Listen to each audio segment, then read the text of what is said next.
Hey guys, Ken Boyd with the Accounting Accidentally website. This video is about depreciation methods. Remember that you can go to the Accounting Accidentally homepage, as you see here, and at this point over 400 blog posts and over 300 links to YouTube videos that I've created, much like this one. So let's set the stage for depreciation. You own assets to create revenue, you're a plumber and you're driving around a truck. The truck and the equipment together are worth $30,000.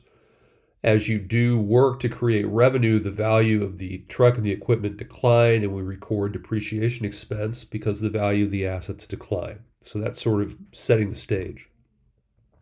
Straightline's the easiest. In this example, we have a cost of $50,000 and we subtract salvage value, which is the value of the asset when we use it up and intend to sell it, in this case $10,000. The difference cost less salvage value is called depreciable base because that's the amount that you're using to calculate depreciation. In this case, $40,000.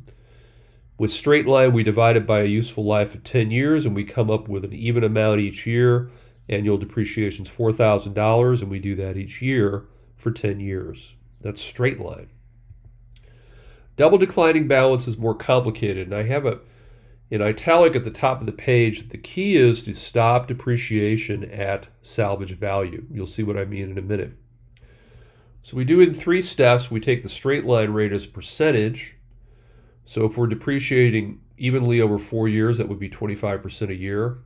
25% times 4 is 100%. Then we multiply the straight line rate by 2. 25% becomes 50%. Step 3, we compute annual depreciation, and then we have to come up with a new book value, which is defined as cost less accumulated depreciation in blue. So for example, we have a $270,000 asset multiplied by 50%. Depreciation expense is $135,000, which in year 1 is also our accumulated depreciation amount. We have a new book value in year 2, which is 270 less 135, gives you 135,000 times 50%, 67,500. If I add up 2 years of depreciation expense, I get 202,500.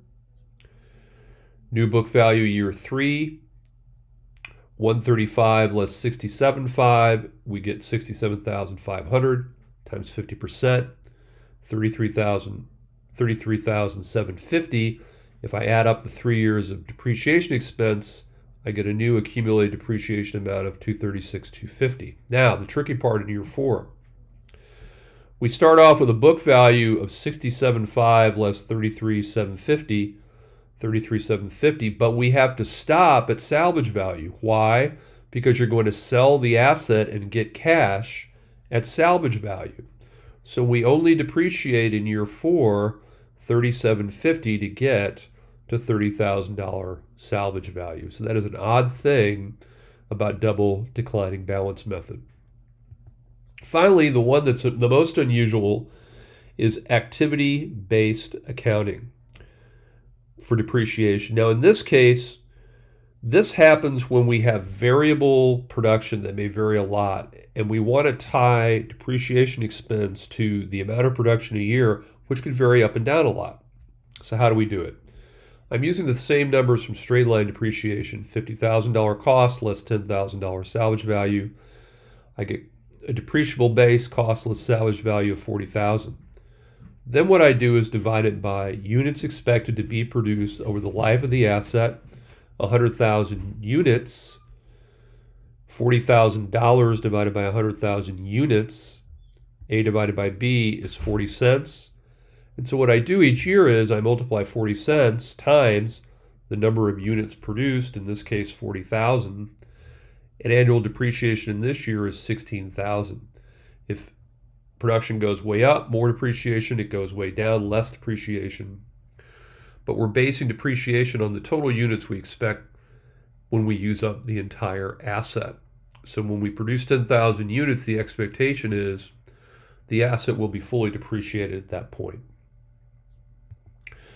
That's all for this video. Remember, we have conference room. Here's the address where you can find live chats, videos, blog posts. It's an accounting community for people who are taking the CPA exam or working accountants, and you can go to conference room and explore here to find out more. Thanks for watching, and we'll see you next time.